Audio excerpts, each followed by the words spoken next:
আসসালামু আলাইকুম প্রিয় চাকরি প্রত্যাশিত ভাই বোনেরা, কেমন আছেন সবাই? আপনাদের জন্য দারুণ একটি সুখবর নিয়ে এলাম। ব্র্যাক এনজিওতে অসংখ্য পদে নিয়োগ বিজ্ঞপ্তি প্রকাশিত হয়েছে bdjobs.com সাইটে। আজ এই ভিডিওর মাধ্যমে আপনারা জানতে পারবেন ব্র্যাক এনজিওতে কতজন লোক নেবে, কিভাবে আবেদন করবেন, আবেদনের প্রক্রিয়া কি, অন্যান্য সমস্ত বিষয়াদি জানাবো এই ভিডিওর মাধ্যমে। চলুন এর বিস্তারিত আলোচনা করা যাক। তার আগে একটা কথা বলে রাখি, যারা নতুন তারা আমার চ্যানেলটি সাবস্ক্রাইব করে সঙ্গে থাকুন নতুন নতুন চাকরি খবর সবার আগে আপনার ইউটিউব চ্যানেলে পাওয়ার জন্য।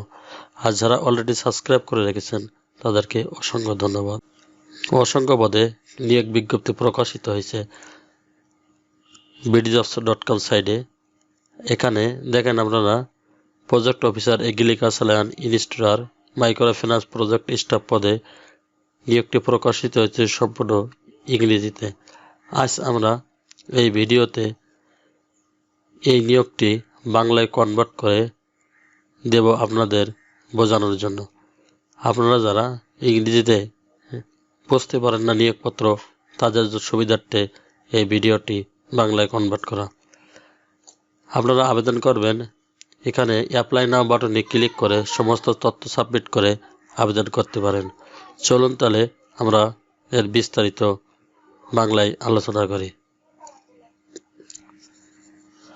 ব্র্যাক প্রকল্প কর্মকর্তা, কৃষি ও বীমা, ক্ষুদ্র ঋণ প্রকল্প কর্মী পদে নিয়োগটি প্রকাশিত অসংখ্য পদে। এখানে আবেদনের সময়সীমা থাকবে 28 ডিসেম্বর 2025। এখানে শিক্ষাগত যোগ্যতার কথা বলা হয়েছে স্নাতক অথবা ডিপ্লোমা অথবা স্নাতকোত্তর সম্মান। এখানে অভিজ্ঞতার কথা বলা হয়েছে কমপক্ষে 1 বছর, তবে নতুনদের আবেদন করতে উৎসাহিত করা হচ্ছে।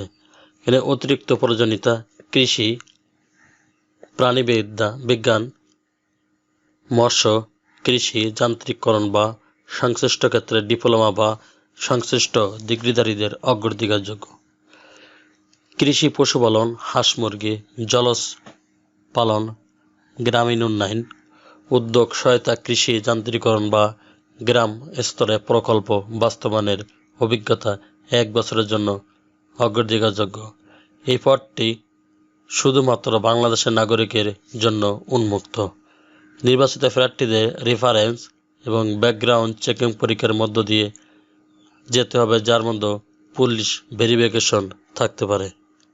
দায়িত্ব প্রসঙ্গ: প্রধান দায়িত্ব কর্মপরিকল্পনা, প্রযুক্তিগত দিক নির্দেশনা এবং সাংগঠনিক মান অনুযায়ী মাঠ স্তরে প্রকল্প বাস্তবায়ন করা, ফসল, গবাদি পশু, হাঁস মুরগি এবং মৎস্য কার্যক্রমের পরিকল্পনা এবং বাস্তবায়নের সহায়তা করা, যার মধ্যে রয়েছে ডেমো কৃষি, যান্ত্রিকরণ, কৃত্রিম প্রজন্ম, EIT টিকাদান শিবির, খাদ্য প্রযুক্তি এবং পুকুর ব্যবস্থাপনা। সম্প্রদায় পর্যায়ে কৃষি উদ্যোগী পরিকল্পনা, যন্ত্রপাতি ভাড়া, উপকরণ সরবরাহ এবং মূল্য সংযোজন কার্যক্রম সহজতর করা।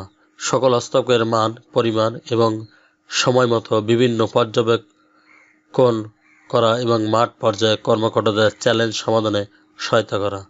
পর্যবেক্ষণ, প্রতিবেদন এবং মূল্যায়নের জন্য সঠিক মাঠ তথ্য সংগ্রহ করা, মাঠ পর্যায়ের প্রতিবেদন প্রস্তুত করতে শেখা, পাঠ্য নথিভুক্ত করতে এবং মাঠ সমন্বয়কদের ইনপুট প্রদানে সহায়তা করবা। প্রকল্প কার্যক্রমের সুস্থ বাস্তবায়ন, উচ্চ গ্রহণ নিশ্চিত করতে কৃষক সম্প্রদায়ের নেতা এবং অংশীদারের সাথে যোগাযোগ ব্যবস্থাপনা করা। পরিবেশগত সুরক্ষা, জৈব নিরাপত্তা এবং টেকসই কৃষি অনুশীলনদের আনুগত্য নিশ্চিত করতে হবে। নির্দেশনা এবং সহায়তার জন্য মাঠ সমন্বয়কারী এবং প্রযুক্তিগত বিশেষজ্ঞদের মাধ্যমে নিয়মিত যোগাযোগ রাখতে হবে। সকল প্রকল্প উদ্যোগ সম্প্রসারণের সচেতনতা, সম্পৃক্ততা এবং অংশগ্রহণের প্রচার করতে হবে। দায়িত্ব সুরক্ষা: ব্র্যাকের সুরক্ষার মান বজায় রেখে কর্মী, সুবিধাভোগী এবং অংশীদারিত্ব, নিরাপত্তা এবং সুরক্ষা নিশ্চিত করতে হবে। সুরক্ষা ব্যবস্থার প্রচার ও প্রয়োগ, যে কোনো উদ্যোগের প্রতিবেদন তৈরিতে উৎসাহী করতে হবে। সুরক্ষার প্রয়োজনীয়তা সম্পর্কে সক্ষমতা বৃদ্ধিতে সহায়তা করতে হবে। অনুমোদিত প্রতিবেদন চ্যানেলের মাধ্যমে সুরক্ষা সংক্রান্ত উদ্বেগ রিপোর্ট করতে হবে এবং অন্যদের একই কাজ করতে উৎসাহিত করতে হবে। স্কেল অ্যান্ড এক্সপিরিয়েন্স কমিউনিকেশন অর্থাৎ যোগাযোগ ব্যবস্থা ভালো থাকতে হবে। কম্পিটিশন আদার বেনিফিট উৎসব bonus, health and life insurance এবং অন্যান্য এনজিওর পলিসি অনুযায়ী প্রাপ্য হবেন। Work place work at office employment status contractual অর্থাৎ নিয়োগটি চুক্তিভিত্তিক। জব লোকেশন বাংলাদেশের যে কোনো এলাকায় কাজ করার মন মানসিকতা থাকতে হবে। আমি আবারও বলছি, আপনারা যারা আবেদন করতে চান শুধুমাত্র তারাই উপরে অ্যাপ্লাই নাও বাটনে ক্লিক করবেন। বিডি জবস অ্যাকাউন্ট দিয়ে আপনারা আবেদন করতে পারবেন। যাদের বিডি জবস অ্যাকাউন্ট নাই তারা অ্যাকাউন্ট করে দ্রুত আবেদন করে ফেলুন। আল্লাহ হাফেজ।